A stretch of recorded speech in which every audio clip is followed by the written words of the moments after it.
Hi, this is Sophie, Simon and Ben from That Final Scene. Yeah, we just want to give a quick shout out to our friends at Amazon Music where you can find this very podcast. So, let's dive in, shall we? Yep. I said it before and I'll say it again. That scene, that last scene. What does it mean?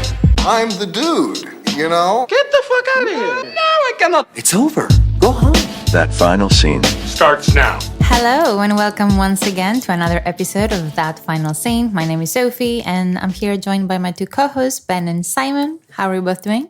Good, yeah, not too bad. January's been a long month, but not too bad. Depressing? Sorry, how are you? All right. Oh, I've just had to watch Beethoven 1, Beethoven 2, Matilda 3 times all day. The joys of being a dad. Yeah, Jesus, really. I mean, I like the film Matilda, so I'd be happy I to actually watch really it 3 like times. it, yeah. Danny DeVito's genius. I don't know about Beethoven 1 and 2, though.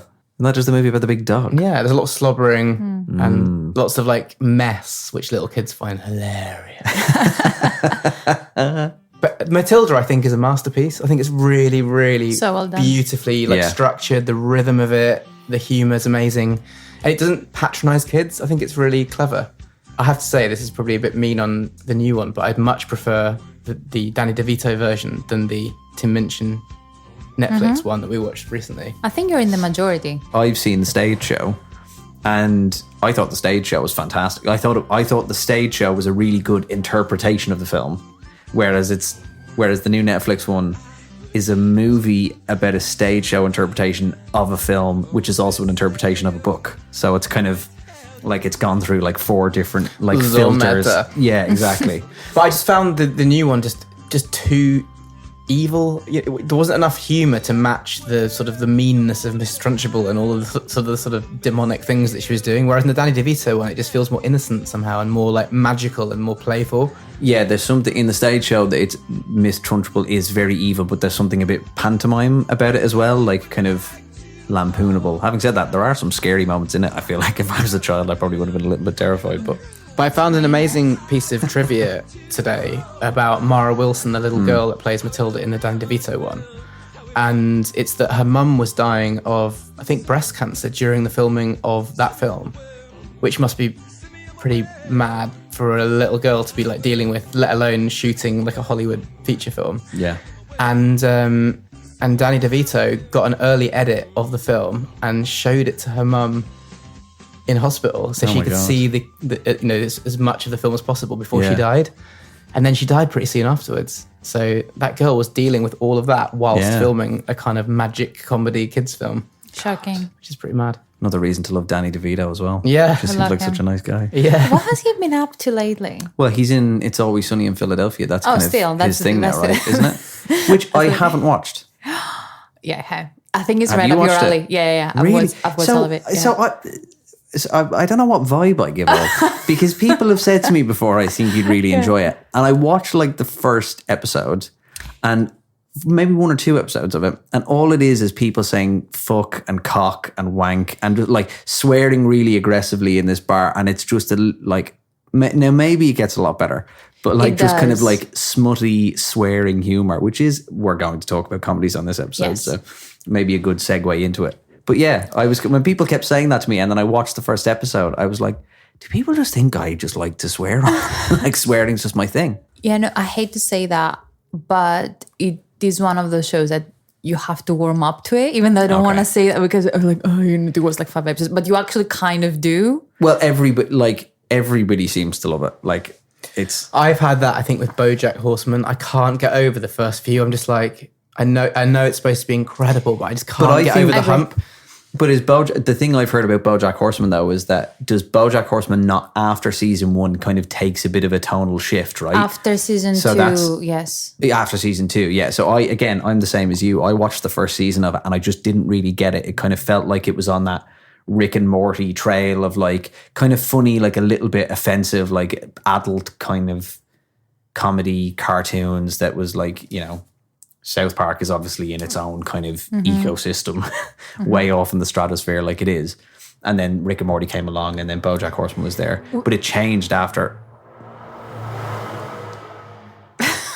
I was like, Sophie, what did you have for Yeah. lunch? I don't know what's happening. And sounds like aliens to me. Yeah. Like a We're being UFO. Your door's abducted. open a little bit. Oh, It's interesting. fine. Yeah. It's just a motorbike. We're going to get noped.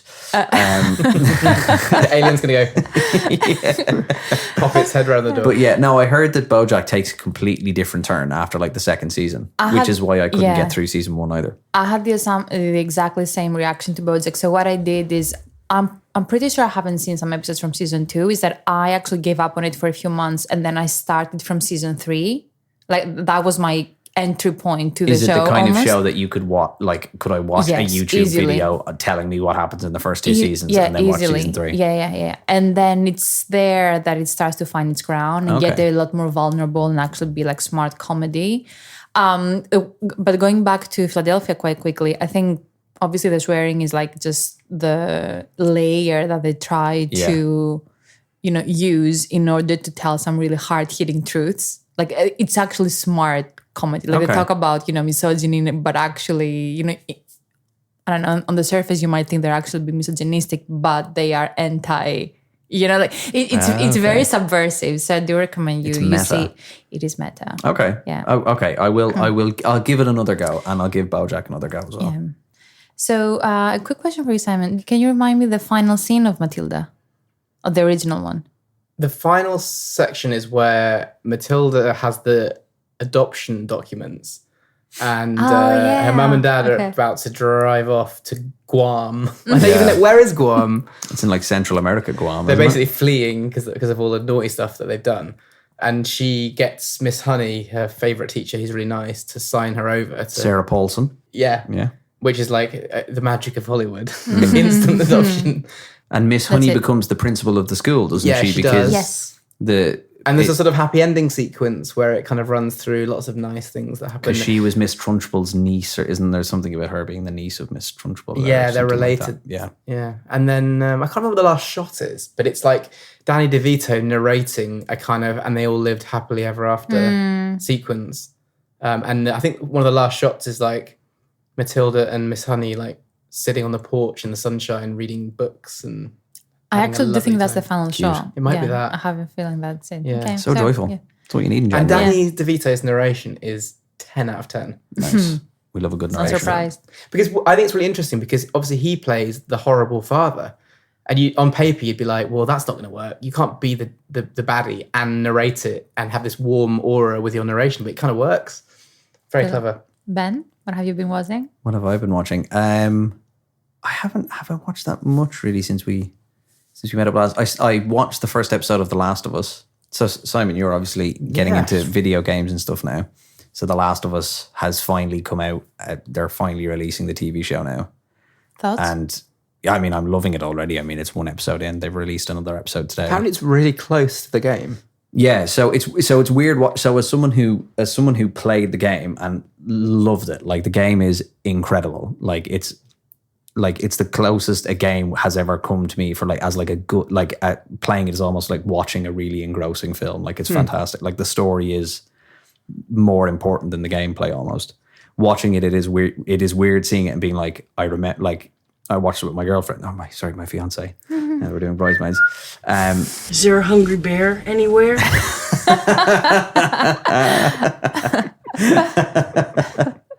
But yeah, it is weird like watching and saying, oh, I remember like playing through, and she kept saying to me like, oh, so you know what happens next? And I'm like, yeah, I know exactly what happens, and I know what's going to happen in the second series because I've played the second game as well. But they are supposedly like doing slightly different things with it. So like they've added some characters to it. So I know Nick Offerman's in it, and the guy who plays the concierge in the White Lotus first season, the Australian guy Murray something or other, is in it, and they're really? additional characters, so they're not in the Love game. him. So I'm interested to see what they do with it. But yeah, it's good. It's tense. Pedro Pascal's just great. Bella Ramsey's great, and I think it's So is it, since you play the game, is it like replaying the game but being able to relax and just enjoy it without having to do anything? not necessarily relaxed because it's an incredibly tense program. But do you know what's going to happen largely? Yeah, exactly. Yeah, Because exactly. So like it is weird watching it and being like, well, I know you're going to die, and I know you're going to, and I know what happens to you, and I know why you're like this and that. And so, yeah, it is a little bit weird, and it is kind of like, it is relaxing, but it's nice because I can sit there and kind of be like, oh, I wonder what this interpretation of it's going to be like, as something that it's kind of interesting. Like, the way you always talk about, people always talk about people who read comic books and then comic book movies and like the interpretation and like how true they'll be. For me, this is kind of like that. Like I loved the game. I thought it was incredible. And so it's really nice to see what the interpretation is going to be like. And I think it's working well because they've got the writer of the game. It's not like they've just given it to a showrunner and said, go and make this really successful video game into a TV show. They've actually got Neil Druckmann, who wrote both the games.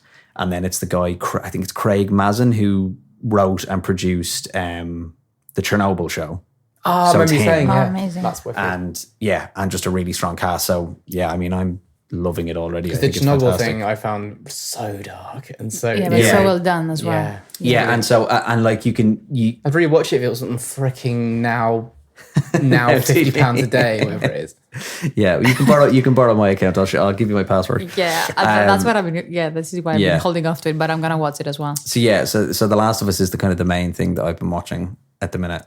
That's awesome. I wonder what they do with the deaths, because like if you compare it to something like Game of Thrones, for example, like even though the show did follow some deaths that happened in the book, they also diverted from some others. Yeah, well, that's why I'm interested now to see what they do with these like 2 additional characters that they're putting into it, and how much, if they will kind of deviate, if any. I know like a lot of the reviews I've read of the reviewers who've seen the whole thing already have said like it stays quite as true to it as it needs to, without like, oh God, sorry, my stomach just rumbled there, without like going, too far from the source material, which is pretty good, I think.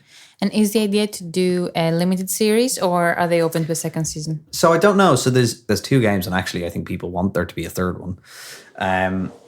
But I don't know if the first series is going to be all of the first game, because obviously it's like a game that's hours and hours long. Like there's a lot to do, and there's a lot that you can drag out with a TV show. So I'm not sure. I don't actually know what point the first season is going to get to. Will it encapsulate the whole thing, or will they try and extend that into a second season and then go into the How second many game hours from there? did you spend playing the game, would you say? Oh God, like I think the game is like 14 or 15 hours plus, maybe. And to be honest, like they released That's not too bad.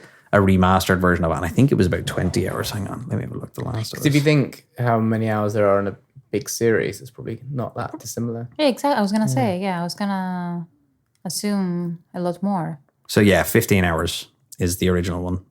But you can spend up to 22 hours on it, depending on if you're a completionist or not, which I'm not really, like, I'm not one of those Oh, that's a gamers good who's word. like, Completionist. yeah, completionist. Yeah, I'm not a 100%er on everything. I don't really. I'm not I don't really do 100% Elven.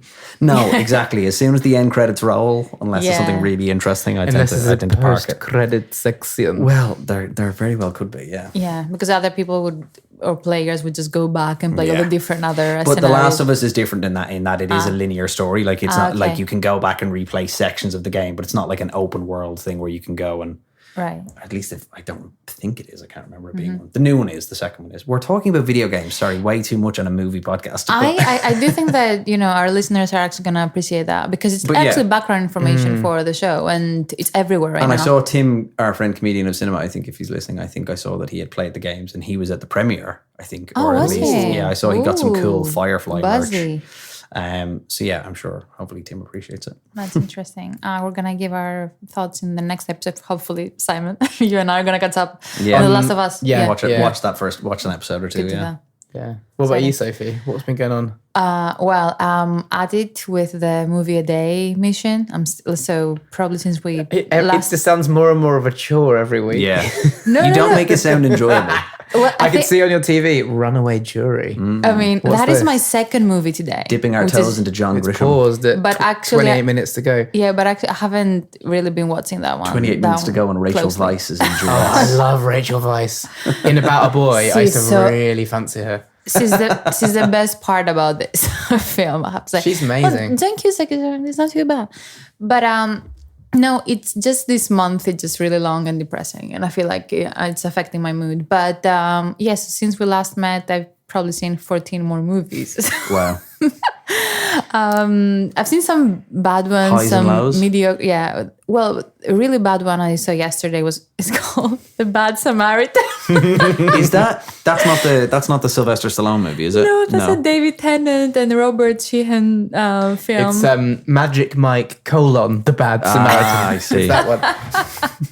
This is what Magic Mike 2 should have been. It does sound like The a porn Naughty film. Samaritan. To be fair, oh my God, it's awful. It's from 2018. It was on Netflix. I have a soft spot for Tennant, so I saw him and I was like, Tennant, yeah. yeah, it was just really bad. Just nothing. Not a fan of Robert Sheehan, though. Yeah. I've never actually heard it. Hang on, I need to Google this movie. I mean, it's about a home invasion. I mean, God, okay. Robert invades into David Tennant's house, who's like this sort of super rich guy, and then things go south, obviously. But it could be really good if it was camp, like, because they both tried so hard to be serious, it fell flat. So that was disappointing and boring and long. Me and Michael Waston were like, we want this to be over, but we committed to the mission. Love it. And then in terms of highs, I saw Tar with Kate Blanchett. So directed by Todd Field. Have you guys seen? Never heard of it. So TAR. Yes, TAR. So Todd Field has only done 3 films: In the Bedroom, Little Children, a film I love with Kate Blanchett and Patrick Wilson, and Tar is his 3rd film. Okay. It's a bit of a flex to land Kate Blanchett for your 3rd film, but okay. So Tar is about a fictional composer called Lydia Tarr, and the story kind of charts her fall from grace because she's done something very problematic in modern terms that gets her cancelled, basically. So it's very much about cancel culture and how doing something can basically destroy your career. And yeah, Kate Blanchett gives the performance of the year. I was saying to Ben earlier, if Michelle doesn't win Best Actress for Everything Everywhere, I would be happy with Kate Blanchett taking the award for Tar. I have to say, Sophie, I'm reading about this film. It sounds much more interesting than you've made it out to be. The one-line synopsis is, a pair of burglars stumble upon a woman being held captive in a home they intend to rob. Wow. Wait, she's talking about a different film now. Yeah, that's the I'm Bad going Samaritan. back to Bad Samaritan, yeah. Yeah, Tar's definitely not that. So yeah, I definitely recommend Tar, and I think Simon, you're gonna love the sound design because they play like with classical scores. Because it's like basically what happens takes place just days away before she has this massive symphony recording, so she needs to nail it. But something happens, and then things just spiral. Oh. But yes, it's An just exciting incident. Yes, exactly. Well, or something comes from the past, basically. Something emerges from the past and gets your cancelled. Somebody gets double based. Which is usually the case. Cello, it's a double bass. Well, but that's usually the case in like cancel culture. Something, emerges from the past, from your past 10 years ago, and then you're kind of done.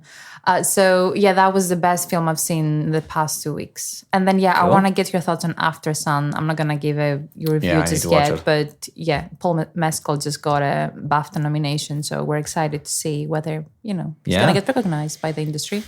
And if how he does in Gladiator 2. Oh. The Return of Gladiator. I've heard that rumor.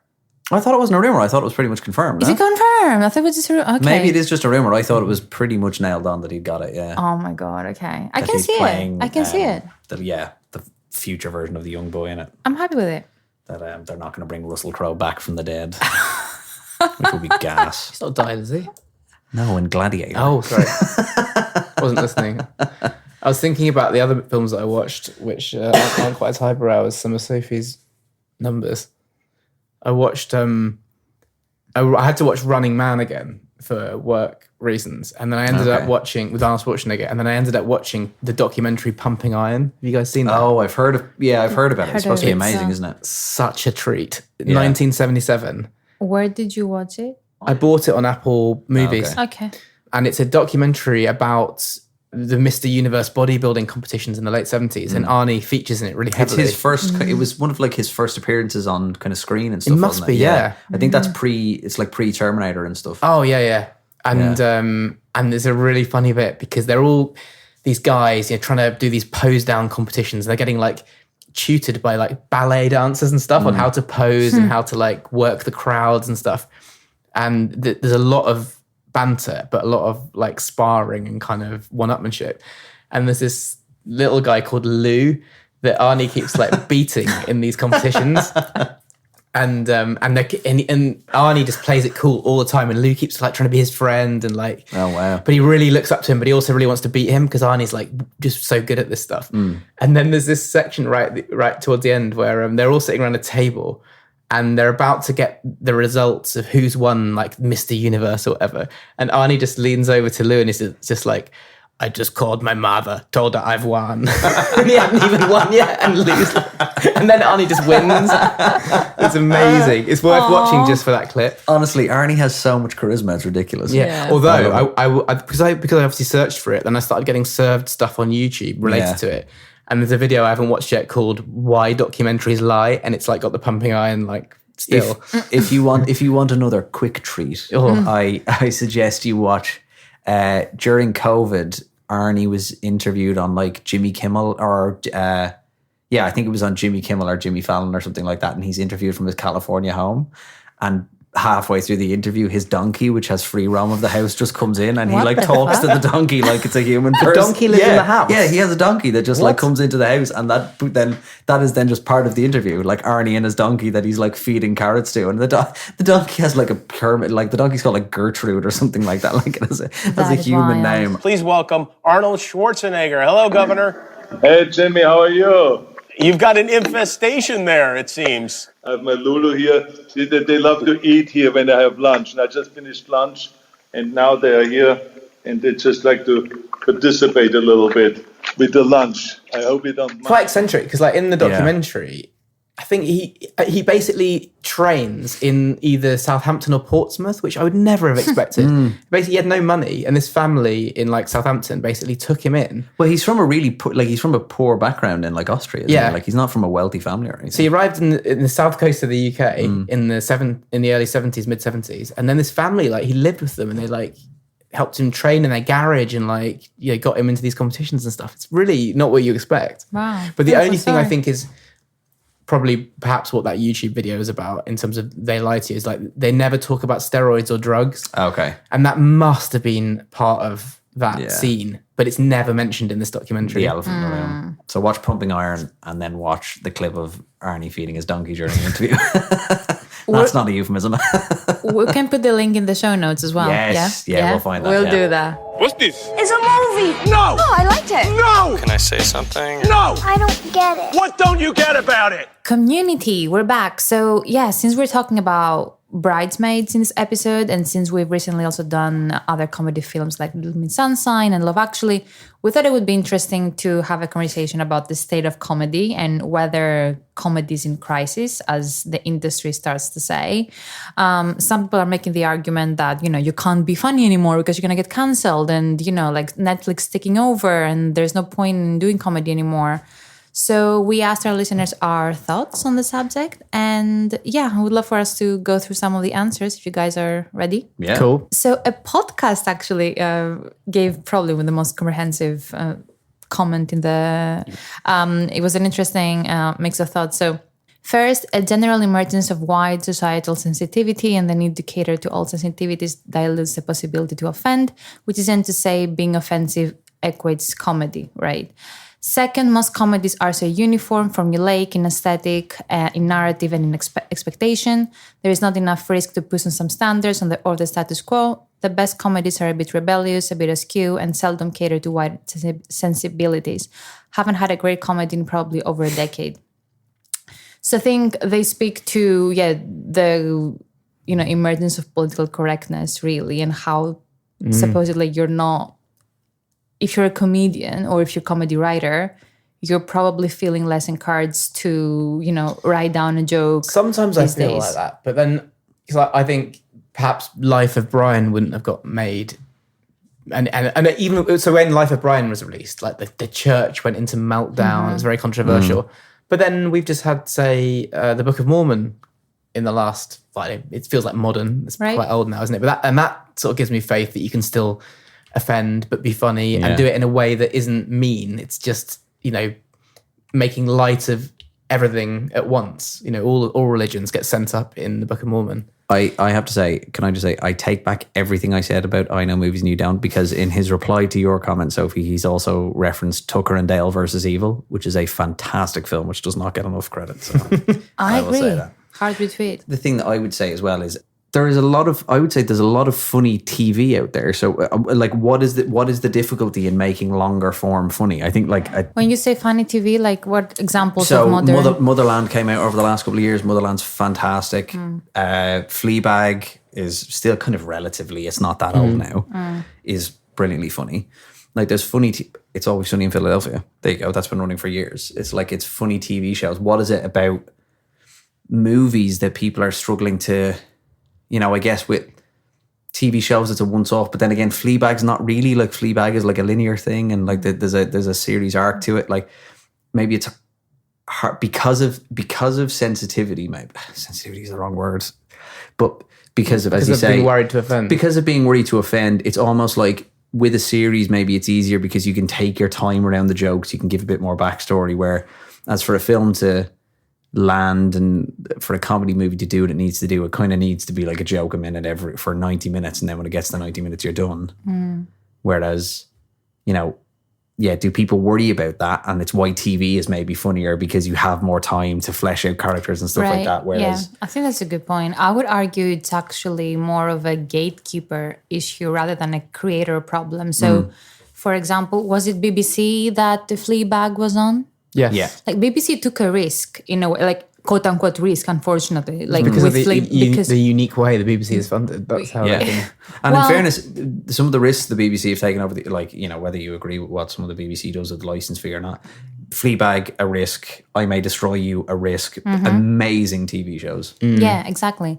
While like the major like Hollywood, studios clearly see that you get Top Gun Maverick with Tom Cruise, because it's like the most popular genre of movie that can yield the most revenue.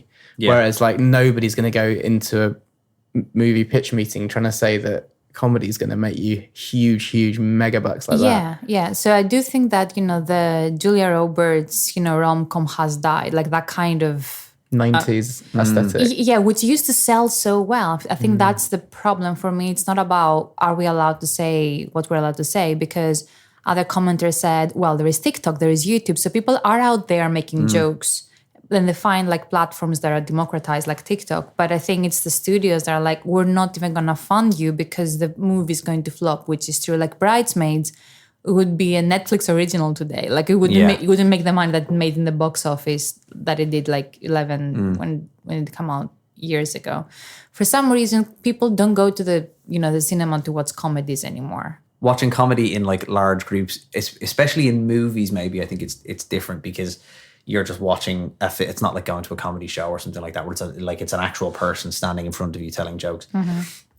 It is so subjective that if you're not like in a movie theater, if you're the person not laughing, it's kind of an intimidating thing. So it's almost easier to watch comedy movies at home because you feel disarmed by it. Because I think that one of the big reasons why people go to the cinema is because they want to check they're human. And when they feel sad and they look at everyone else feeling sad, they're like, yeah, I'm just like them. We're all the same. And when they laugh and then you see everyone else laughing. Yeah, but I think it's different when it's like, maybe it's wrong. Maybe not laughing. Maybe laughing at something that you shouldn't laugh at then. Yeah. That would be considered offensive. Like if you laugh at a joke that you're probably not supposed to laugh at, then you look around you and go, oh shit. I don't know. Potentially.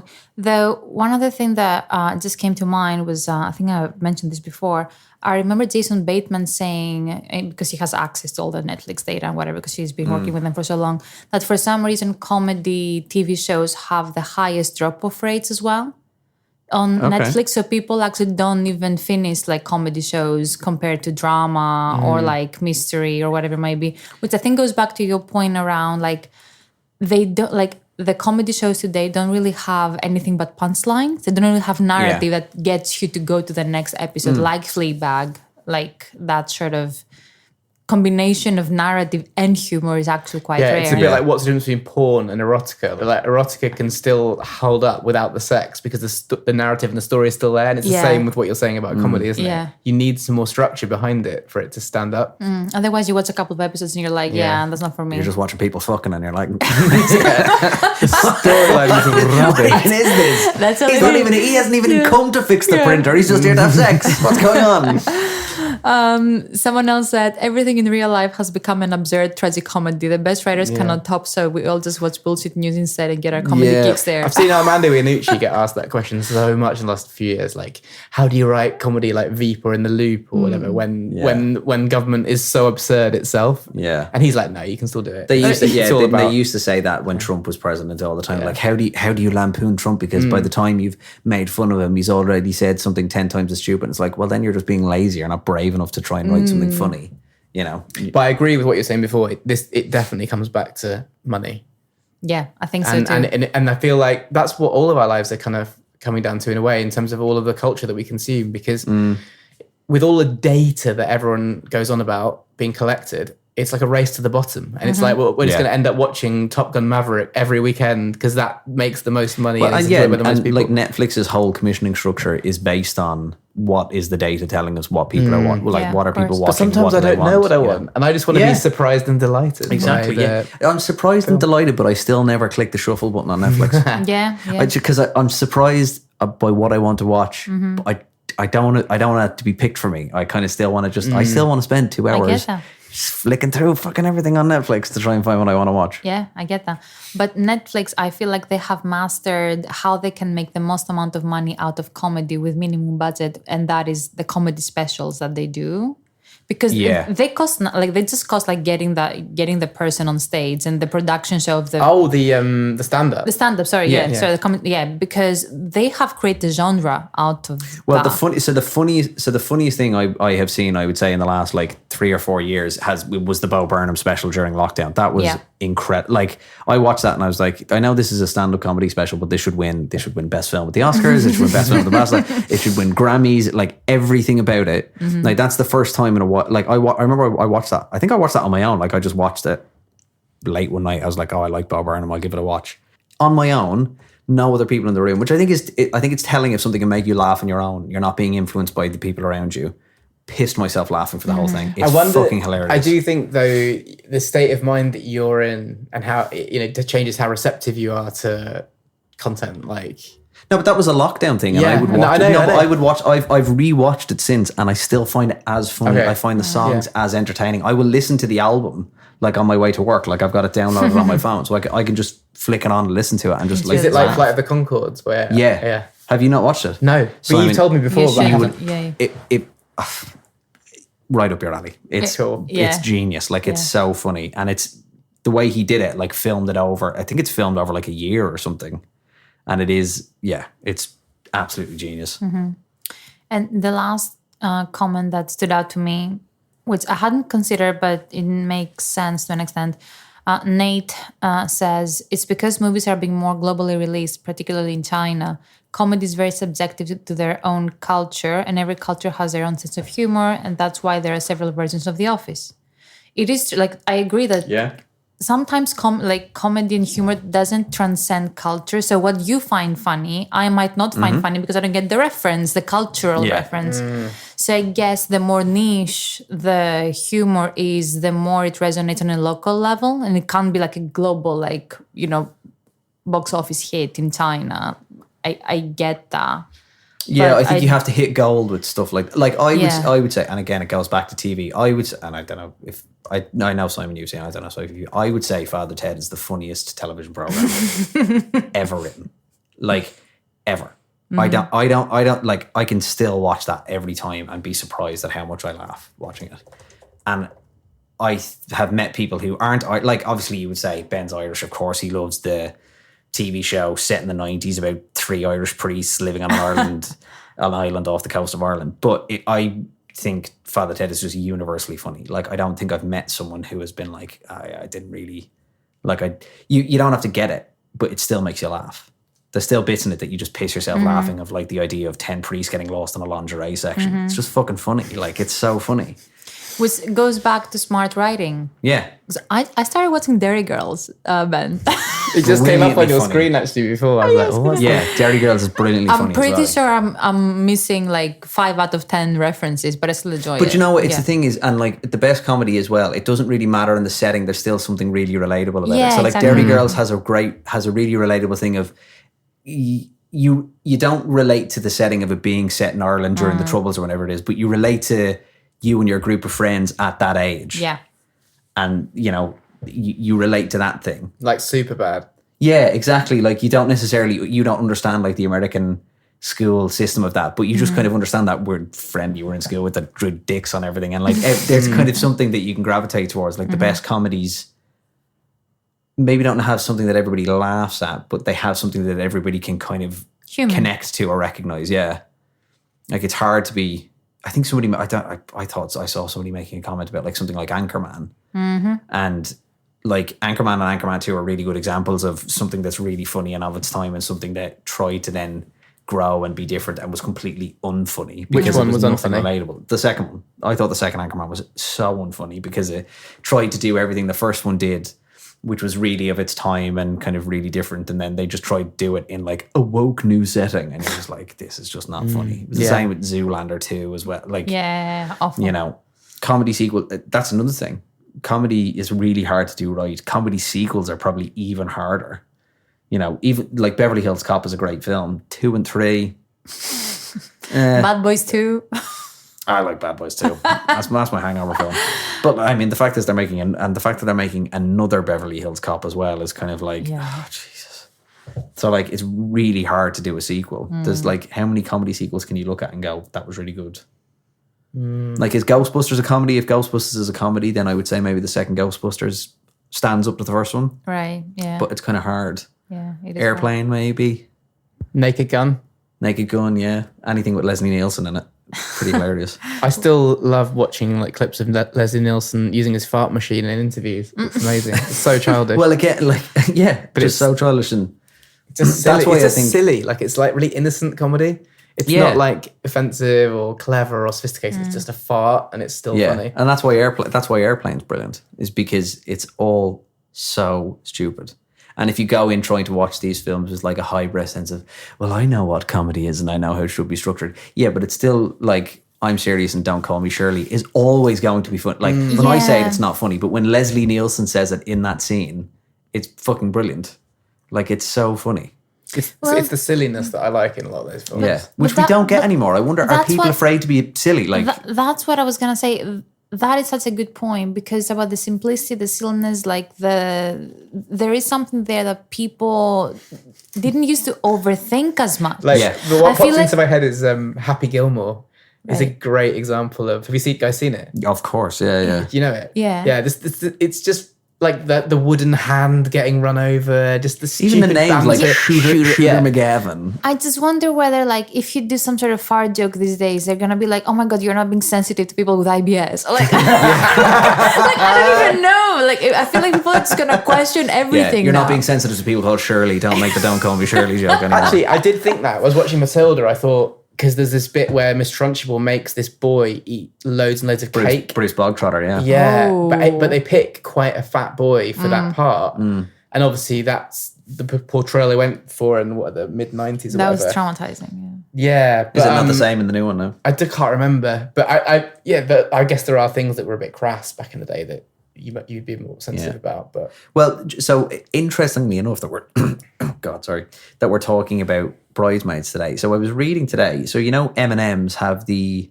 spokes candies. Candies, yeah. You know that's not going to be a thing anymore. Yeah, Maya Rudolph is coming. Maya Rudolph from Bridesmaids, who is the woman who's getting married in Bridesmaids, is now going to be the spokesperson from M&M's, because there's been so much backlash over the last year with how they've added a new spokes candy for M&M that they're just getting rid of it. I don't know what you're talking about. So What's you know candy? on the M&M ads, an ad for M&M's, The it's little the two characters. talking M&M's. Yeah. There's not going to be talking M&M's anymore because there's been so much backlash over the last year of like, you know, the portrayal of the female ones and like their sexuality and like how they're drawn, and you're just like, fucking Jesus It's Christ. just ridiculous. What? And so she's got the gig to then come up with a new. She's she's going to be the face of M&M's now. She's gonna getting paid debut the money. Yeah. Oh, I'd say she's getting paid. Yeah, she's going to debut on the Super Bowl. There's going to be an M&M's Super Bowl ad, and she's going to debut at that. I didn't know it was like a sensitivity kind of. Yeah, they put out a statement today. I think it's because, you know, Tucker Carlson, that They're arsehole scared they're going to on get Fox. cancelled based on previous ad campaigns. Yeah, but possibly, yeah. So they're just preempting it now. But yeah, I mean, it's not just affecting our movies anymore. It's affecting our candy. Well, I don't really care about M&M's, to be honest. Oh, Simon, how dare you? But we do care about Maya. So we're going to take a short break and we'll be back with Bridesmaids. Oh, look, a message from our sponsor. G.I. Jane 2, can't wait to see it. Nah, yo, hold my poodle. Hey, yo, what's up? Y'all got a problem? Y'all want some of this? Without much further ado. Here we go again. Okay, so we're back for another final scene breakdown. This time the final scene and kind of post-credit scene of the iconic 2011, wanna say, comedy Bridesmaids. 2011? 2011, no? I think so. 2012? Yeah. Something like that. Yes, it's been ages. That's mad. It's an old movie, yeah. So wait, is it an anniversary? No, close to. I don't think so. Yeah. More than 10 years, basically. It did introduce me to this song I'd never heard. 2011, June 24th, 2011. 2011. This song just makes me want to go. Over 10 years. It's such a banger. Oh, It's quite swanky. yeah. I love it. Oh, God, perfect. Should I take us through the plot? Yes. I mean, it's a Yeah, pretty please straightforward do. one. Annie, Kristen Wiig, is a single woman whose own life is a mess, but when she learns that her lifelong best friend, Lillian, Maya Rudolph, is engaged, she has no choice but to serve as the maid of honor. Though lovelorn and almost penniless. Lovelorn and almost penniless. that- Wow. that- Like longing. I think it's longing for love, is it? That is the actual summary from IMDb. Wow. Annie, nevertheless, wins your way through the strange and expensive rituals associated with your job as a bride's go-to gal. Determined to make things perfect, she gamely leads Lillian and the other bridesmaids down the wild road to the wedding. That's the film, pretty much. Because Annie is the central character. Everyone else feels like supporting cast, pretty much. Yeah. What are your thoughts on the film, and what's your experience with the film? I'm assuming you've seen it a bunch of times, both of you, or Yeah, I've seen it a few times. I think it's great. I mean, I think it's hilarious. The scene that I always think about is the almond eating exchange really cracks me up. So they're in the shop trying on the dresses, and you're building up to the big shit scene. Oh, and the yeah. scene it's coming out of me like lava. But the build-up is great. The bit where she has to pretend she's not feeling ill and crunches some almonds, like sweet almonds. Oh, yeah. I love that scene. That whole scene is just, I mean, the shitting scene is just so funny. Yeah, this one and the plane scene. the plane plane is just Kristen Wiig, just like a masterclass in acting. It's just help me, I'm poor. All of these memes are just. And Melissa McCarthy talking through how to tape a gun to your ass cheeks or whatever it is, something like that. You know, cutting a hole in your pocket. Yeah. Squatting on that thing was Air Marshal quite John. an experience. Who's her real husband? Is that her husband in real life? Is it Air Ben Marshal Falcone. John? Okay. Yeah, Yes, that's Marshall. really her husband. Yeah. Ah, okay. So the Yeah. naughty bear scene is not like okay. Yeah. that could be their bedroom. That could be their bedroom. They've been together for ages. And they've done Didn't quite they make a few TV show together recently that was crap? awful. I watched. Speaking of comedy, Not gonna mince any words. I lasted 2 episodes. I couldn't. Yeah, and I also watched. I mean, slightly off topic, very very quickly. Super Intelligence on Prime with Melissa McCarthy. What's that? Melissa McCarthy and Ben Falcone as well. It's awful. Oh, is it I like also that watched- spy movie? It's worse. It's with like AI. It God. has James Corden. What's his name? Corden, yeah. That's all I need to tell you. Okay, He plays done. the AI. Yeah. So going back to the film, fun fact: did you guys know Melissa McCarthy won an Oscar nomination? Did she? Yeah, for Like Best Supporting Bridesmaids. Actress? Yeah, Good. Good. Yeah, she's the best. She's probably the best thing in it. She was really good, but to be nominated for an Oscar for that film, even though I feel like she wasn't very well known at the time. I feel like that was Maybe. kind of her breakout, wasn't it? Like, It I mean, feels she'd like been in Gilmore Girls, I know, for quite a while, and that Yes. would have been like early 2000s. But I think that was kind of her introduction to Hollywood. like mainstream comedy kind of Hollywood. Yeah, it's a good Oscar nomination. That Wow, was so Jesus, funny. Meg. I mean, how many people have gotten an Oscar nomination for shitting in a sink? Yeah. I can't imagine too many. But she is the standout and kind of the hero of the film. She's the one really that at good. the end of it goes to Annie and is kind of like, she's a bit, there's kind of comparisons to her to kind of like Zach Galifianakis's character in The Hangover, like this kind of, where she just assumes like her and Annie are best friends again. Like that pep talk at the end is great, where she's just like, I love I'm that life, scene. I'm beating you up. Like, what are you going to do? Complain about it? And it's just, she's great in it. I love So that yeah, scene. well deserved. Yeah, I mean, I like that film too. It's not a perfect movie. I feel like the pace is a bit, draggy at times, but those two scenes are just And I like, think yeah, when it comes to endings, we also don't get like two of the characters who've been in it from throughout as well. We don't get endings for. So Yes. the girl who plays Erin in The Office, what's her name? Oh my God, I'm forgetting. Ellen Kemper. Yeah, so No, Ellie Kemper. Ellie And Kemper. so Rita and Becca, two of the actresses in it, who have a really funny scene on the airplane where she's talking about like her awful sex. like, is it normal that like every time like the lights have to be off? And Is that the really nervous yeah, one? she's and like they're really funny, but like at the end, she's We didn't like, get enough of them. yeah, we didn't get enough of them, and then we don't get a resolution to them at all. We get that Annie's with Chris O'Dowd, and Maya Rudolph's character gets married, and Rose Byrd's character is just a bitch. Yeah, but And it kind of we learn something about her that she was really sad all along. Yes. Doesn't make me feel bad for you, Yeah. And then those two are just kind of left behind, and obviously Melissa McCarthy ends up with Air Marshal John. I I do quite like agree. Annie's mum as a character when she gets obsessed with the Tom Hanks film Castaway. Oh yeah. And she wants her to move back in so they can watch Castaway. I just like, and I like that she's in AA. She goes to AA meetings as a sponsor, and then just doesn't keep it anonymous. Just goes around telling and people she it's doesn't in AA drink, meetings. and she's never drunk. Yeah. Okay, so let's talk about the actual ending, right? Take it from the top. So official like spoiler zone here. So as you recall, The movie's been out for 12 years. I It's mean, not spoiler you're zone not anymore. allowed to Come not on. have seen it at this point. So Annie spends much of the movie kind of circling Rhodes, the highway patrol officer, as you said, Ben. Chris O'Dowd. We love him.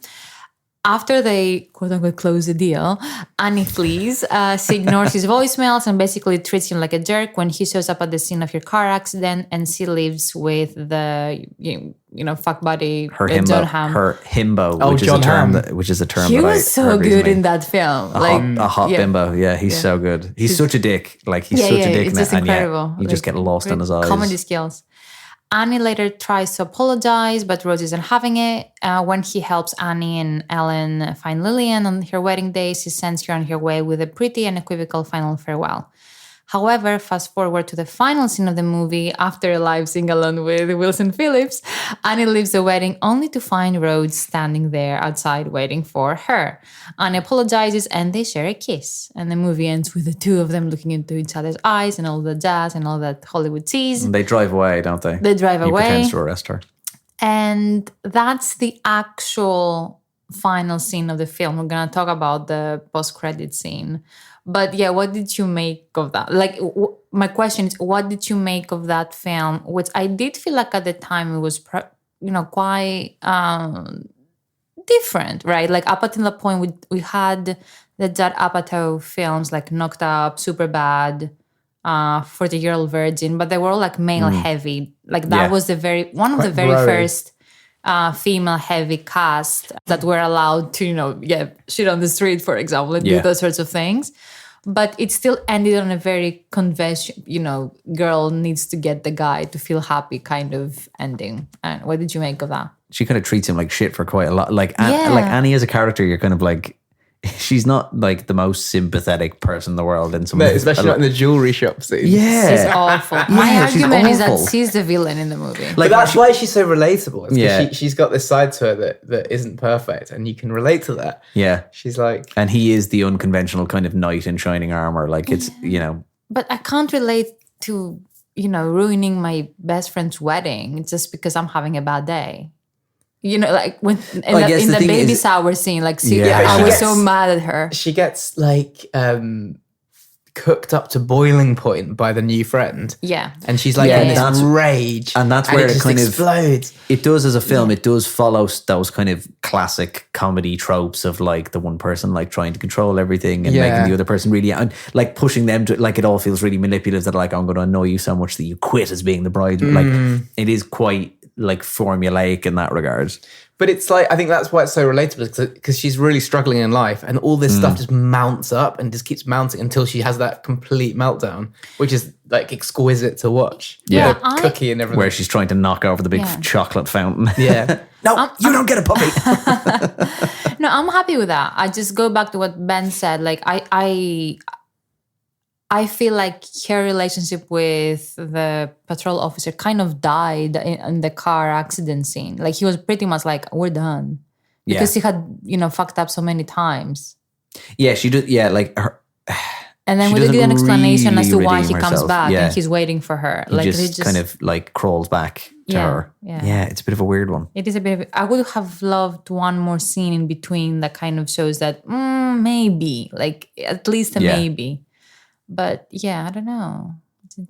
I'd had enough jokes by then. I didn't really mind how it ended. I had such a good time watching it. I guess, and that's the thing, isn't it? Right, like with an ending for a film like that, you've had an hour. And anyway, and a half that wasn't the of this. real ending. Yeah, we'll get onto that in a second. Right, yeah. But it's just like there's no questions answered. Just kind of tying it off the loose It's ends. almost like the film's a series of vignettes in a way, and you can watch them in isolation and really enjoy them. And so you can watch them as like, you could almost watch them as like comedy sketches, all kind of like vignettes or comedy sketches stitched together. Like the wedding dress shopping thing could be an SNL sketch. Yeah, the plane one could be. Yeah. The mum and Castaway one. I guess the restaurant scene could be. Apatow films kind of feel like that, and it probably happens. Stuff like that probably happens with movies like Bridesmaids, when you have a cast who are all like have backgrounds from like SNL and stuff like that, and like sketch comedians, and it's probably difficult to. It's probably just easy to like try and find a vehicle for loads of funny sketches to like work together. But like, that's not to say that it's not a brilliantly funny film. And yeah, I have so much respect for how do you say it? Apatow, yeah. Yeah, because like we were saying before, imagine how it's hard to do comedy, and then you'd have to do it on set with lights and over again. Yeah, and then you had this nub of an idea that was funny to begin with, and on the 59th reshoot, you're like, is this still funny? That's really hard. Yeah. Whereas if you're Tom Cruise doing a motorbike wheelie, you're like, you can get the wheelie just right on the 59th go. But it's the 59th reshoot of you doing a line, and you're not sure if nobody can tell anymore if it's funny or not. And that's seriously skillful to be able to cut through all that and still find some gold. Yeah, I think. Yeah. What do you think, Sophie? What do you make of it? No, I just I agree. I feel like because I did like his films. Well, he did produce the film. He didn't direct. But he was. It's written by Kristen Wiig, I think, and someone else. Is Paul Feig. I don't know how you Paul pronounce Feig. it. Yeah. So it was directed by him for sure. Okay. And I know Apatow, who's was an executive producer, so he was heavily involved. So I could almost see that, because it was such a groundbreaking film at the time because of the female heavy cast, how they basically took the, guy gets the girl kind of formula of those films at the time, and they just flipped the narrative for girl gets the guy to feel happy sort of thing, which is fine. But, at the time there were enough resolutions, like she had found her best friends. She was kind of like resolved her issues with Helen. She was back on track. It was just like, Yeah, like the I one didn't with feel like it Helen. was a patronising ending. I didn't feel like it. Yeah, okay. I didn't feel like it was, she needed him to be happy. It was just they came together and it was like a little treat that it was all happy. But he came I think to it's her just just kind waiting of- for her outside, even though he had dumped her. Like, it was just a bit random. But To be honest, it probably doesn't even need that. It probably just Yeah. needs to end at the Wilson Phillips scene. I agree. Like, it as an ending. But you're supposed to be wondering, during the Wilson Phillips scene, you're supposed to be like, whoa, did they or didn't they? And Yeah, then it's but like, exactly. oh, and his Yeah, little But Yeah, that would have but been much more interesting. Maybe you don't need to know. Maybe it just goes from Wilson Phillips into Hungry Bear. Yeah, Yeah. but they probably did that edit, and then they were like, "Oh, let's just give them all a nice treat." Yeah, but then the same thing happened with Blade Runner, you know? It's like a nice treat that nobody really enjoyed at the end. What it should say when you watch the film now, it should say, "Do you want the treaty treat ending Yes. or the not treat ending?" Yeah, And you like get in, to decide. like in Wayne's World, where it's like, oh, we do the sad ending, then we do the super happy ending, and then we do the horny ending. You watch, Melissa McCarthy scene with her husband. Ending on the Wilson Phillips, scene would be amazing. Yeah, Yeah, and like on board. what, like 5 minutes earlier? Because ultimately, the film was about the wedding. Like it was leading up to and the I think wedding. you have the resolution with Helen anyway, in the fact that Helen comes to find her, and there's the admission that like she's the only one he'll know where, Maya Rudolph's character is gone. Like that resolution is fine. You don't actually need her to come up and be like, I'm actually really sad, and like this happens with all my friends. And you're like, oh god, come on. Maybe the perfect ending for me would have been off the Officer Rhodes returning for no reason, and just cut to like the Naughty Bear scene. Yeah, That'd be so cool. Because you could imagine that going on in like a hotel room during the dancing. Here it is. or What you do is you cut to the Naughty Bear scene, and rather than eating a sandwich, they're eating cakes from Annie's new bakery that's doing so successful. So we know Annie's doing great with her bakery, and Melissa McCarthy and Air Marshal John are having a great time just with a big phallic shaped cake or something. Maybe it's like an erotic bakery. Okay, we definitely. It has to be funny. It has to be a sandwich, like a flappy Subway sandwich. You can make so many flappy sweets. Yeah, but there was something like It could extra be gross baguette. about It that could be sandwich. baguette. It could be baguette. And the way she Yeah, opens exactly. the- There's a bit bread of is baked. a bit of meat Bread. and like opens Yeah, it. she like flaps it in front of the screen, doesn't she, at one point? Yeah. Like a focaccia. Yeah. It's all floppy and and greasy. It's perfect. Some mozzarella and pesto. Yeah, and the funny thing is though, like he's like tied up, and there's like police tape in the background. I like it when she begins that scene and she goes, tape number 119. Yeah, it's like it's an autopsy. She's like take number 193. Mine and Air Marshal John's first sexual encounter. That's so funny. So that is the almost post-credits. I mean, it's not like full post-credits, but kind of, because it does cut to black and then, right? No, it doesn't. It literally cuts doesn't. straight to that as it It just what's goes funny. and it's like a little bit of white Because noise. it's funny. It's almost like she has the whole movie on videotape and she's accidentally recorded over it with her sex tape. It's quite funny. Like it kind of like interrupts. Oh, I hadn't thought about it in those terms. Yeah, that's good. It's like it cuts in like a video, like the way like when you used to like Wait, record like when over you videos recorded over your parents' wedding video with Barney, exactly. Yeah, Wow. Do you know that story? No. What? yeah. Apparently, I did that as a child. Recorded over my parents' wedding The video. only copy. Interesting. Yeah, exactly. That is very No strange. digital copies back then. Did you like record a little bit in? So like they put it on as a treat. Yeah, and I then- think so. I think it just at one point it just cuts out. Well, yeah, so the post-credit scene is basically Megan and Air Marshal. We see them in a bed together, but instead of having sex, Megan just feeds him this like weird... No, it's not. Well, she's feeding him the sandwich, but then it cuts. It keeps cutting, and then at one point she's like in his crotch eating the sandwich out of his crotch. It's like, Yes, it's It's some almost sort of fetish. it's almost worse than actual sex. Yeah. It's the most ridiculous thing that we see in the film by far, probably. yeah. But it's one of my favorite scenes actually. It's not like it's It's very short. Yeah, it's just ridiculous. Yeah, and Also, also like, I wasn't. it's the perfect ending to the film. Yeah. like it is the perfect way to finish it. Like, and again, like if you took out that 5 minutes and you go from you cut from Wilson Phillips like it's their wedding video almost. Like it'd be nice if it like faded, like the camera pans back as if someone's filming, like a videographer filming the wedding, and then it cuts into, because isn't it? She's marrying Melissa McCarthy's brother. So you can almost imagine her having like the videotape of the wedding and then it accidentally cutting to her sex tape with Air Marshal John. Also, another reason I think it's the perfect ending is because when I was in the cinema, it was like an unexpected treat, because I remember like starting to get up and I wasn't used to those kind of scenes, and I was like, "What? There's more!" And it was amazing. It was like So an extra good. And level. it's nice that you don't have to wait for it. It's not like an end credit scene that you have to be like, oh, you have to sit through all of the grips and all of the best boys and all of the catering people, and then you'll see the scene with Melissa McCarthy. Like it just happens straight away. No offense to all those people who I'm sure deserve the credit for the work they do. No, yeah, of not course. shitting on the crew, but So the scene, unsurprisingly, was fully improv, and I have a TV interview from, I want to say more than 6 years ago now, with Melissa McCarthy and Ben Falcone just walking through that scene and they tell the actual background story. That was not supposed to be in the movie. No. We did it on like a lunch break.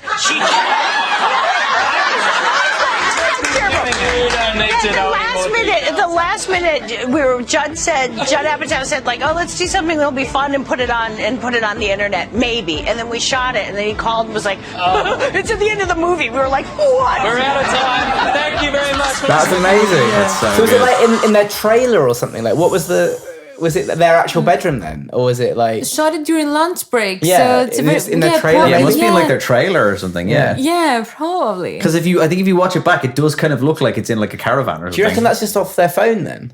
They just put their phone on a shelf and then just self-shut it. I think she recorded it. Like it looks like it's self-recorded by Megan. It's proper authentic. In a way. But they were together at the time, I think. So it was more like I was going to say, were they married at the time? Yeah, at least they were together. So it was more like it wasn't as weird. That's an interesting way. Like when people talk like, oh yeah, I met my husband making this film. You're like, oh, who's your husband? Air Marshal John. Yeah. Oh my god. AMJ. Yeah, literally, like my first sexual experience with the man who would be my husband was the time I ate a sandwich off him on camera. ate a floppy sandwich off him. Yeah, because the original question to the interview was whether their children have seen this scene, and Melissa was like, absolutely not, or not over my dead body. That'd be like, again, another good recording story of me as a child was like, I wonder if they've done what my family used to do with my old VHS copy of Goldeneye, where all the raunchy bits had been recorded out, had been like stopped and recorded out of it. I wonder, like, does their copy of Bridesmaids just stop? Yeah, just go straight to the credits. There's none of that, you know. Probably have the clean copies, somewhere. Well, we definitely solved the ending, right? I think so. Well, I think we've given them a better ending. We've given them some edits to make. We need a not an extended cut, like a re-edited ending for us to watch. So yeah, I mean, as always, if you love what you heard, share this episode in your stories or with a group chat. We will be back in a couple of weeks with our award season episode and a final scene for the ages, the one and only The Departed. We'll see you in 2 weeks. Goodbye. Did you like it? Did you like that? Did I like it? I loved it. I had no idea you could milk a cat. I have nipples, Greg. Could you milk me? Good morning. Morning. Good morning. Oh, and in case I don't see you, good afternoon, good evening, and good night.